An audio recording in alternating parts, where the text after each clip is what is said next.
Welcome everyone to another video, and in this video we are going to be looking at the Mewtwo duo that I did with Sparkle Tangerine. What we originally wanted to do was a 6 unique duo if it wasn't windy and if it was Psycho Cut. Basically, if it was partly cloudy, it was like probably going to be partly cloudy or cloudy would have been the optimal weather. And it was Psycho Cut Flamethrower, and we were going to use 6 unique.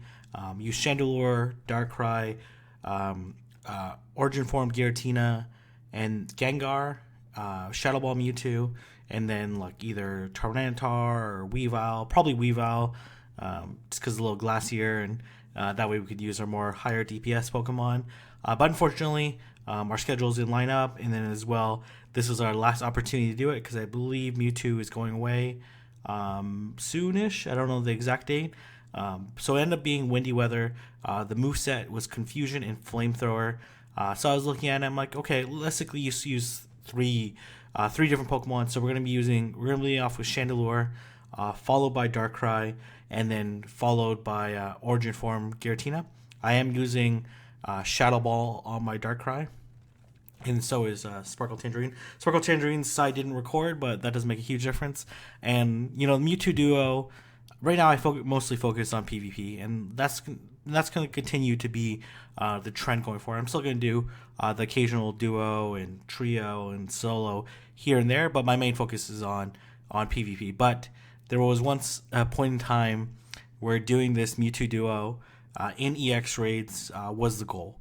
It was exceptionally much more difficult, because this was before trades came out, and before you could easily get access to Shadow Claw, or easier access to Shadow Claw Gengar. And this was before the raid day when you could get Lick Gengars. So there was a very small window when trades came out and Mewtwo was in EX raids. And like I never got a chance to do it in Fog. And then as well, had to get invited to the same place as someone else that had the appropriate Pokemon. And there was no inviting a friend back then. So that was like my dream. And I went to like as many EX raids as possible to try to do the duo. Once I acquired the Gengars, I was trading like level 40 Mewtwo's, Rayquazas, doing anything I could to get access to these Shadow Claw Gengars. And then when I finally did, we went to a raid, EX raid, and my friend Scotty also had the EX raid. And we finally got the moveset, which was Psycho Cut, Focus Blast. But the thing was, it was cloudy, so it was boosted Focus Blast, which is still possible. But like raids, there was like dodge glitch back then, and we just weren't as well practiced as we should have been. We were well prepared for a non-weather boosted Focus Blast, but we weren't prepared for a boosted Focus Blast. And then I remember we were like within a sliver. I wish I saw the video, but we were within a sliver of doing it. And I remember that summer I was pretty finished with Pogo. I've accomplished everything that I wanted to.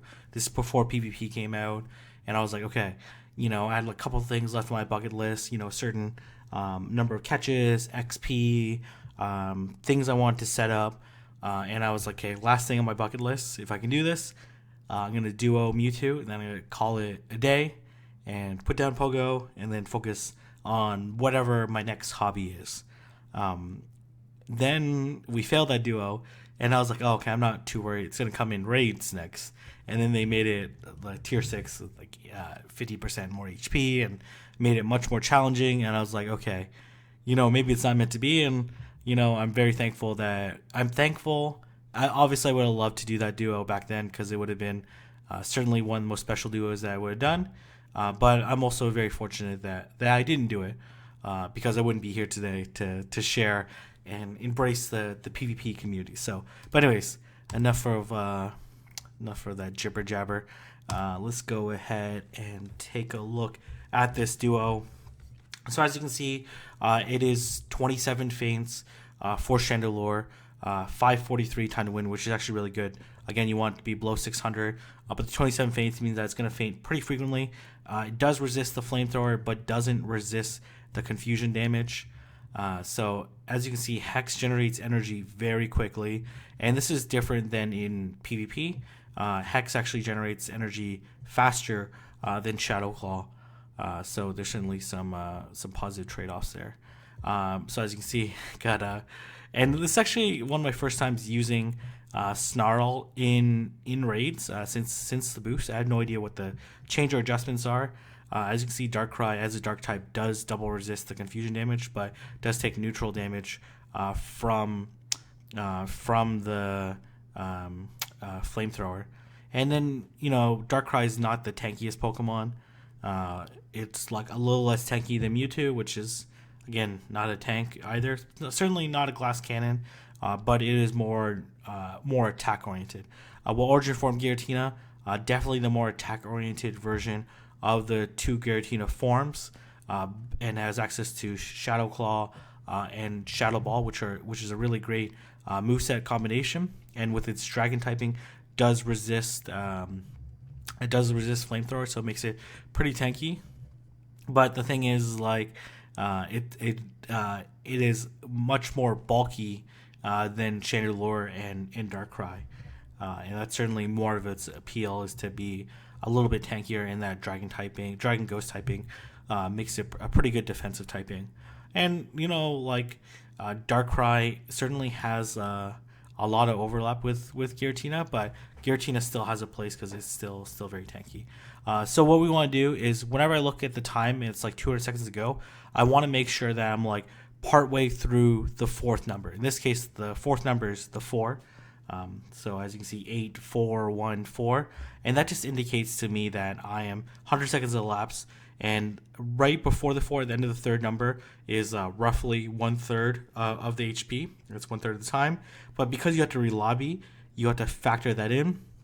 So obviously you want to be a part way through, and then you want to flip it like 160 ish to be pretty safe, and that just depends on the Pokemon. And obviously, it's going to be a little bit. So Chandelure and Darkrai have higher DPS, so it's actually okay that you could even flip it, like for example, like 155, and you'd be more than okay.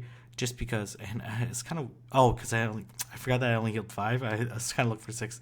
That was kind of a dumb mistake on mine. Definitely out of practice in terms of doing these duos. So it's actually better for Chandelure to actually absorb those flamethrowers than at the beginning of the match, because it doesn't resist these boosted confusions, which actually do a lot of damage.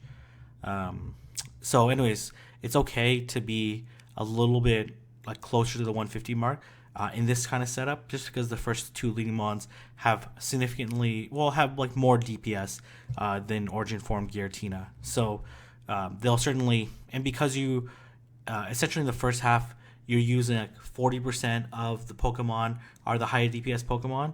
In the second half, I'm unlikely to get to or at least have the 5th Giratina faint. So you're actually going to spend a higher percentage on the higher DPS Pokemon.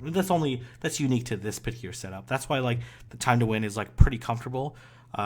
Even though it's like only like we were like 11 seconds ahead in the half, which is 22 seconds extrapolated minus relobby time of like roughly 15 seconds.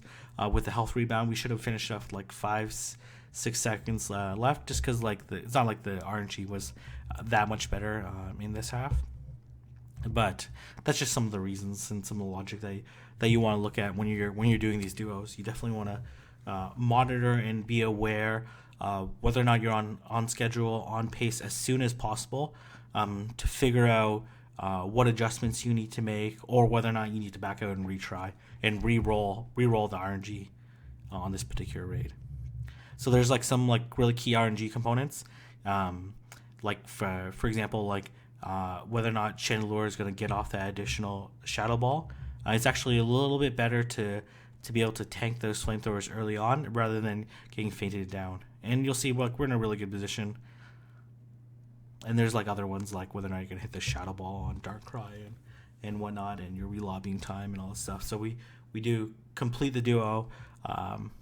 not quite. It's kind of like how do I describe? I'm still happy I did the duo. It was a lot of fun, and I'm glad I got around to doing it before Mewtwo was gone in EX raids, because it was like pretty disappointing not completing the during the EX raid the first time around, and then when it was boosted HP was also really disappointing. Even though it was a really fun and enjoyable month, but still really it's how do I describe it?